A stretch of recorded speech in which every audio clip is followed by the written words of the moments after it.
Every day we absorb an immense amount of information. Yes, our modern life opens up many opportunities for us, but our thinking seems to be wired in a way that we inevitably deceive ourselves, make hasty and not always reasonable decisions, take the opinion of many as truth, and blindly believe in established notions. How many people do you know who are ready to accept information heard on the internet for the first time? In our world, it is not the one who memorized the most facts who wins, but the one who can distinguish truth from falsehood. Critical thinking becomes a key quality in the life of every successful person. Today I will share why critical thinking is so important, talk about methods of its application, and how to develop this skill to succeed in the information race and not be deceived. I will provide a historical example vividly portrayed in the movie The Big Short. The 2008 crisis. Everyone confidently considered mortgages a symbol of reliability. After all, real estate prices were constantly rising. But who could have thought that this system would collapse? And here's a vivid example of a person with critical thinking. Michael Burry doubted common assertions and personally checked every mortgage deal. He discovered that a significant portion of the loans simply weren't being repaid. Analyzing the sequence of events, he foresaw that by 2008 the entire mortgage banking system would collapse. Despite everyone blindly believing and not sharing his point of view, Michael decided to invest huge funds in the collapse of mortgage bonds, which subsequently brought him enormous profits. However, many people remained deceived, continuing to believe in the reliability of real estate. Banks, managing huge financial flows, went bankrupt, leading to the 2008 crisis. The author of the term critical thinking is the American philosopher John Dewey. He describes this type of thinking as active, persistent, thorough, and applicable to all forms of information. This means that a critically thinking person, like Michael Burry from our example, relies on facts and meticulously checks every idea. He aspires to his own inquiry, untangling the thread of events, rejecting mere acceptance of others' opinions. Many confuse the analytical approach with the critical, yet they are disparate. Analysis involves breaking down information into components and subsequently reuniting them for better understanding. Whereas criticism primarily entails doubt, searching for logical errors, falsehoods, and manipulations. When, for example, he reads an article analytically, he dissects the text into separate paragraphs, sequentially familiarizes himself with their content, then questions what conclusion can be drawn from what he has read. However, if he reads an article critically, he is primarily concerned with who the author of the article is, where his perspective lies and where the facts are, where these facts come from, and how reliable their sources are. A critically thinking person is a skeptic who questions the majority opinion, even his own beliefs, and scrutinizes them for logic, justification, and lack of bias. An analyst dissects information for a deeper understanding. So why is it so crucial to think critically? As Nobel Prize winner Albert Einstein remarked, the brain is prone to errors. The main organ of our body seeks to conserve effort on contemplation. Consequently, we make most decisions instantaneously, without genuine reflection. If we were to constantly ruminate on all our actions, we would lack the time and resources for genuinely significant matters. The issue lies in the fact that the brain often makes swift decisions where deep reflection is required. The eminent scientist Albert Einstein delineated the concept of two thinking systems that determine our decisions. The first system, called System 1, represents the brain's basic strategy, which operates automatically and enables us to make conclusions swiftly. The alternative strategy, System 2, is responsible for more intricate thinking, problem-solving, self-control, information analysis, and planning. Thanks to this system, we are better safeguarded from errors. However, activating System 2 necessitates a conscious focus on the information. I know it's all challenging, but try to go through the classic experiment from Einstein's book Think Slow, Decide Fast, which creates a conflict between thinking systems. The first task is to look at both columns, vocalizing whether each word is printed in large or small font. After completing the first task, look at both columns again. Speaking right or left of the center of the column, each word is printed. When determining the large or small font, surely the left column was easier to read, while on the right column you might have started reading slower and even stumbled. And vice versa with word placement. System 2 is activated through willpower or when a person has already made mistakes and noticed them. For example, if you notice that you forgot to close the front door twice a week before leaving, System 2 is now activated, and your thoughts will focus on pulling the handle a couple of times to make sure the door is closed. Critical thinking is a tool that helps activate System 2 at times without making preliminary mistakes. Every day you remain in ignorance by watching the news when you hear gossip from friends. Even in this video, you chose to be deceived. Did you notice that I replaced the author of the book Think Slow, Decide Fast? And did you notice that at the same moment, those weren't Einstein's words? I just made it up. The real author of this brilliant book is Daniel Kahneman, a Nobel Prize laureate in cognitive psychology.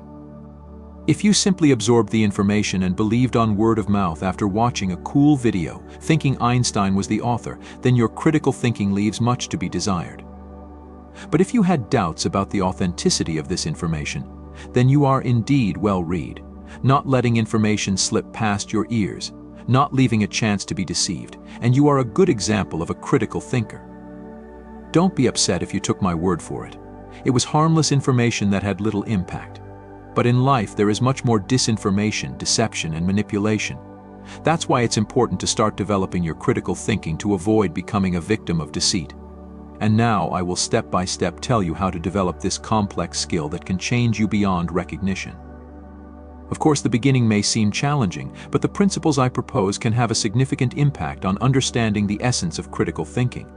However, if you don't apply them, all subsequent efforts will be futile, and you'll end up with an empty set of information that you'll forget once you close this video. The first method is the fishbone diagram. The name speaks for itself. The head of the fish is the title of the topic or problem you're facing. Formulate it as a question to yourself. For example, why has my productivity dropped, and how can I fix it? On the lower bones of the fish, write down facts related to this problem. For example, unfinished tasks, distractions from notifications and social media. Then, try to identify the causes of each fact and write them on the upper bones of the fish. For example, lack of planning and prioritization, habit of procrastinating until late at night. Finally, try to recall how you used to manage your time and be more productive in the past. Think about what has changed and what conclusions can be drawn. This will be the tail of the fish, your conclusion or solution. The second method is the 5 whys. It was developed by Toyota and allows you to find the root causes of a problem. After mastering these methods, we can move on to the steps that will make us critical thinkers. As Roosevelt said, the only man who never makes mistakes is the man who never does anything.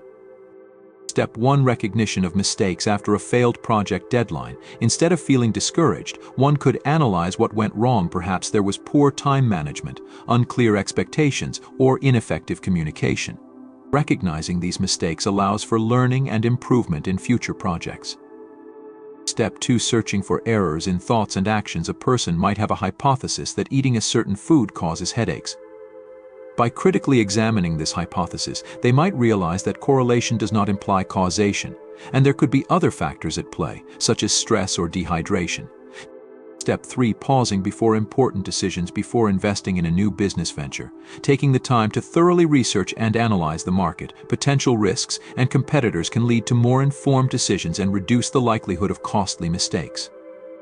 This is a profound teaching that is far from pessimistic but reflects the reality of life. Often we deceive ourselves and live in a world of illusions. Ancient philosophers reminded themselves of the importance of this truth through writings they carried with them or through exercises. For example, the phrase memento mori, which means remember death, was not dark but inspiring for Stoics. After all, if not now, then when? Immersing ourselves in the writings of the Stoics, we find many reflections on death and its significance. It's no wonder that one of Seneca's biographies is titled "To Die Every Day." Users strive to remain calm and indifferent towards death, akin to Epictetus. The time has come for this matter to return to its original elements and compositions from which it was formed. And what horror is there in this? What can disappear in the infinite universe? What can arise anew that would contradict reason? Amor fati, translated as love of fate, signifies acceptance of life in all its manifestations.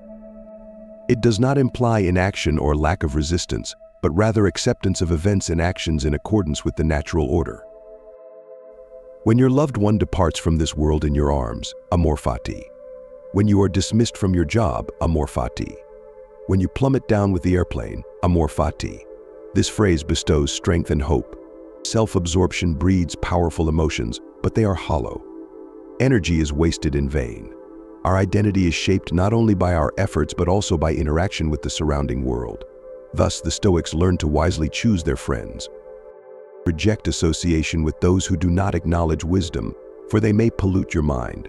But if you must deal with them, be vigilant not to soil yourself with their ignorance. Remember that even if you are pure, interaction with the polluted can harm. Friends should be wise, those who strive for the development of virtues and use reason for good. Remember the transience of life, like the waves of the sea. The purpose of man is to rationally apprehend life. When there are many futile pursuits around, one should choose those not engrossed in them. Most often, it is better to remain silent, but when you speak, do so wisely and thoughtfully. Avoid futile conversations and do not engage in condemnation or praise of others. By contextualizing the situation within other events and tracking its development over time, you gain a deeper understanding. Many pseudo-experts claim that to develop critical thinking, one must read lots of books, watch movies, and consume other media. This is a waste of time if one cannot comprehend the empty storytelling in a movie where everything is spoon-fed. Reading books alone won't make you smarter. However, if you realize that reading engages more areas of the brain, you visualize everything from the character's voice and appearance to the environment and situation, then reading becomes a more complex process. Reading a book involves subconscious activation of System 2, the more deliberate thinking system. Step 5 expands social horizons. People often surround themselves with like-minded individuals, which reinforces their beliefs. However, this approach limits one's understanding of the world and can lead to bias. To avoid this, it's important to regularly engage with people whose views differ from our own, listen to them attentively and respectfully, and strive to understand their perspective. As Henry Ford once said, thinking is the hardest work, which is why so few people engage in it. Critical thinking is not just a skill, it's a whole set of abilities that enable us to reach new levels of development. Until next time.